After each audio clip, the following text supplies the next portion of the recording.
Hi there. I made a video here to say why I support Hillary Clinton. I've gotten a lot of guff for it, but I thought, you can hear the words from the horse's mouth here. Um, First of all, I respect her grace under constant public scrutiny for years and years and years. What it must be like to see, despite your accomplishments and the things for which you have been a strong advocate, despite all that being vilified. I don't know how people get up in the morning when they deal with that. She's had to endure that, and she's got up and kept fighting. And if there's one thing I've learned, especially over the past year, sometimes all you can do is get up and keep fighting. Um, you know, a couple policy specifics. Her advocacy of equal rights for women, for gays and lesbians, for children around the world have oftentimes not been popular, but she has been consistent on them. There have been times when she regrets her prior opinion and her thinking has evolved. We're allowed to do that. That's part of being human. That's part of the brilliant, imperfect nature of human beings. We're allowed to change. The one that really counts to me is healthcare. I've studied the issue for many years. I was within a hair's breadth of graduating with a master's in that subject. And so I know what I'm talking about when I talk about healthcare. Some of you weren't even born when Bill Clinton's Health Act was put before Congress. Well, I'm going to stretch it there. It never got before Congress, but when it was proposed. First of all, it was a non-starter out of the gate for some people because Hillary Clinton, a first lady, had the comeuppance to actually, go and propose such a thing and do the extensive research. And she was vilified over this. Clinton was vilified over this, and one of the reasons the Democrats lost the House in '94 is because of all this. Despite that, what they were saying back then is right. What the president and the Congress passed in the Affordable Care Act is right. Now, what did Mrs. Clinton do after all of this happened? She has her knowledge. She built on that knowledge. Now we have something called the Children's Health Insurance Program. For instance, one of the things that were, advocated by her, that was advocated for by her during her time in the Senate. Third, her tenure as Secretary of State, any objective person will agree, was one of the most impressive and had a breadth of wisdom and depth that rivals some of revered secretaries of state in the past. I mean, how you log that many miles and juggle that many events. I mean, think of all the crises that President Obama and his cabinet, including Secretary Clinton, have had to deal with. And Obama, the reason I respect him is that, he and Mrs. Clinton saw past, what is the popular opinion today. It was right to re-engage Cuba. It was right to work with the Iranians. Some of you may not know this, but the Iranians had themselves an election, and it looks like the moderates the more liberal groups in Iran have been successful in that election. But for our work in getting their nuclear program under control, I don't know that would have happened.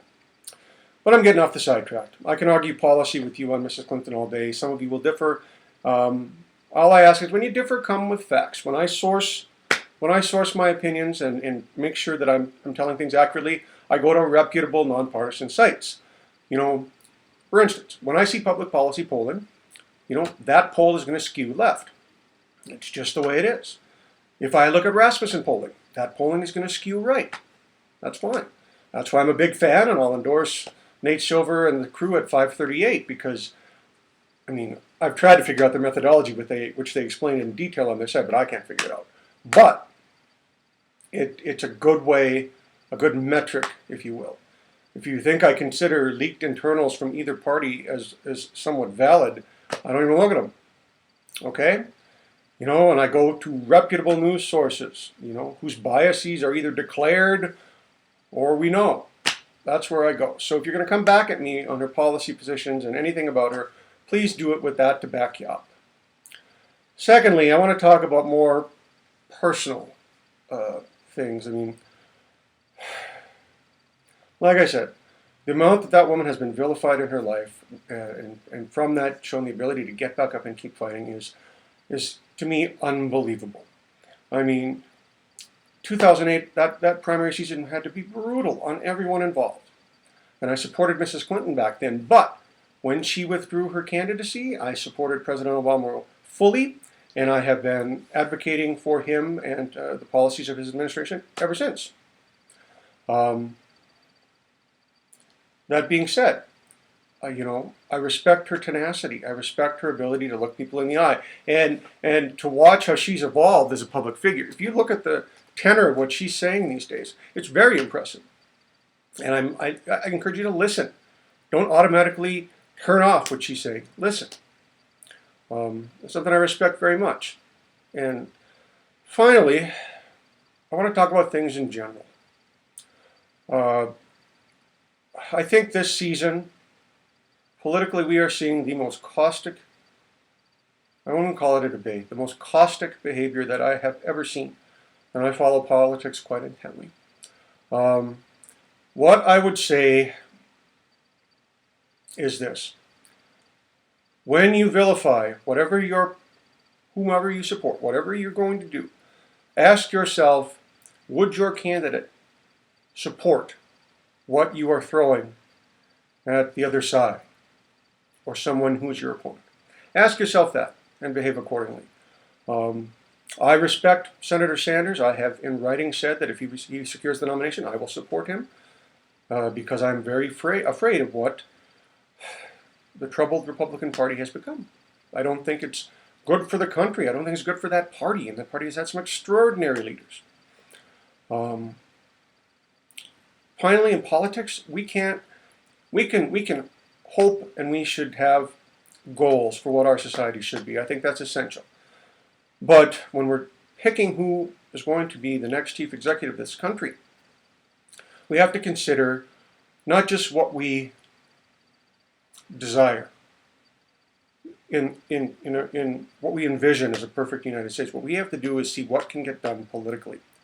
Anyway, I slice it because we have done a great job in this country of gerrymandering these congressional districts that I don't think anybody can figure out the shape of some of these things. But it means that there's a lot of safe incumbents. One of my big criticisms has always been that people complain they don't like their Congress, but they keep re-electing their incumbents. So that is what it is. But anybody who gets elected president this time will face, probably, at least in part or in whole, a hostile Congress. Whether the Democrats retake the Senate, which is possible, they're probably not going to take back the House because of the districts, the way they're drawn, and they're drawn to be safe districts.